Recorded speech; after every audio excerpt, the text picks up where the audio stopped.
గత నెలలో జరిగినటువంటి కొడంగల్ నియోజకవర్గం దుద్యాల మండలం లగచర్ల గ్రామ పంచాయతీ పరిధిలో 5 తాండాలకు సంబంధించినటువంటి ఈ ఫార్మా కంపెనీ మీద జరిగినటువంటి భూసేకరణ విషయంలో అమాయక గిరిజనులను ఆక్రమంగా అరెస్టు చేసి జైల్లో పెట్టినటువంటి సంఘటనలో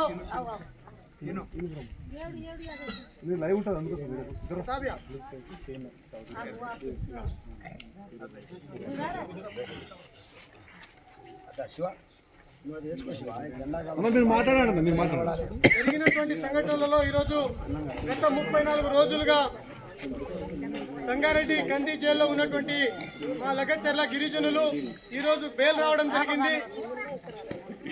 మరి గిరిజనులు అంటే ఇప్పటికీ మారుమూల తాండాలో పుట్టి మారుమూల గ్రామాలలో అడవులలో లభించే పండ్లను అమ్ముకొని కట్టెలను అమ్ముకొని జీవించే గిరిజనులు.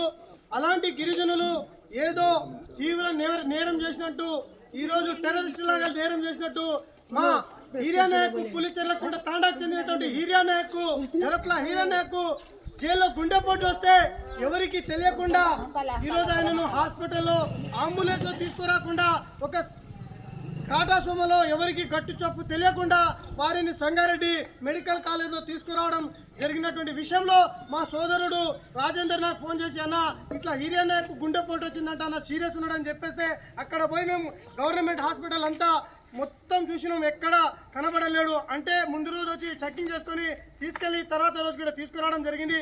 గుట్టు చప్పుడుగా మెల్లగా తీసుకొస్తారు. మేము దాన్ని చూసి అక్కడే ఆయనను బేడీలు తీసుకొని పోలీసులు తీసుకొస్తా విషయాన్ని నేను అక్కడే ఉండి పోలీసున్నప్పుడే మరి ఈరోజు బేడీలు తీసుకొని సంఖ్యలు పెట్టి ఒక గిరిజన రైతును ఈరోజు మీరు బేడీలు పెట్టి జైల్లో నుండి అంబులెన్స్ లోకి తీసుకురాకుండా ఈరోజు మామూలు బండిలో తీసుకొస్తారు. ఆయన ఏం నేరం చేసిందని చెప్పేసి బేడీలు పెట్టి ఈరోజు ఒక గిరిజన రైతును తీసుకొస్తారని చెప్పేసి ఆ రోజు ఆందోళన చేసిన అదే విషయం ఈరోజు రాష్ట్రం అంతటా వైరల్ అయి ఈరోజు మా గిరిజనులకు బెయిల్ వచ్చింది. ఎందుకంటే ఈరోజు మేము తగుచర్ల కార్యక్రమం పిలుపునిచ్చినాం, మా గిరిజనులకు అండంగా ఉండాలి.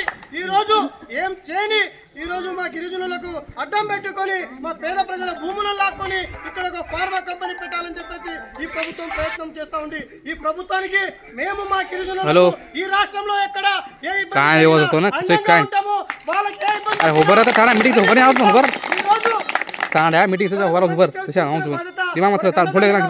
కాపాడుకుంటామని చెప్పేసి ఆ రోజు నుంచి ఈ రోజు వరకు మా గిరిజనుల వెంట ఉండి పోరాడుతున్నాం. మరి ఈ విషయంలో లఘుచర్ల పిలుపునిచ్చినటువంటి సందర్భంలో మాకు ముందస్తు అరెస్టులు చేసి హౌస్ అరెస్టులు చేసి నిర్బంధాలు పెట్టి ఇబ్బందులు పెట్టి పోలీసులు ఇన్ని చేసిన మా సోదరుడు రాజేందర్ నాయక్, మా సర్పంచ్ వినోద్ నాయక్ ఈ రోజు లఘుచర్ల గ్రామానికి చేరుకొని బాధితులతో వారి కుటుంబ సభ్యులతో మాట్లాడడం జరిగింది. అదేవిధంగా మాకు అనారోగ్యం ఇబ్బంది ఉన్నా ఈరోజు విరేచనాలతో మేము హాస్పిటల్ పోయినా మమ్మల్ని హాస్పిటల్లో వచ్చి కూడా మమ్మల్ని అరెస్టులు చేసి ఈ గిరిజనుల దగ్గర పోకుండా ఈ కార్యక్రమాలు చేపట్టకుండా మాకు ముందస్తు అరెస్టులు చేసి ఇబ్బందులు పెట్టారు. ఏది ఏమైనా న్యాయం గెలిచింది. పాపం అమాయక ప్రజలను ఈరోజు సోదరుడు చిన్నోడు, తండ్రిలోని పిల్లగాడు వినోదు, ఈరోజు తల్లి మునిబాయిని తీసుకొని ఆ కుర్రోడు ముంబైలో పోయి జీవనోపాధి కోసం పొట్టకూటి కోసం ఈరోజు పనిచేస్తూ ఉండు. ఈరోజు దీపావళి పండుగ అని చెప్పేసి సొంత గ్రామానికి చేరుకుంటే అక్కడ భూమి లేదు, ఆ విషయంలో సంబంధం లేదు, కానీ ఆయనను అక్రమంగా అన్యాయంగా జైలు పాలు చేసిరు. అదే మరో సోదరుడు పాల్దా శ్రీనివాస్ ఈరోజు దుబాయ్లో ఉంటాడు. ఈరోజు వీసా అప్లై చేసుకున్నాడు, 1,50,000 రూపాయలు కట్టుకున్నాడు.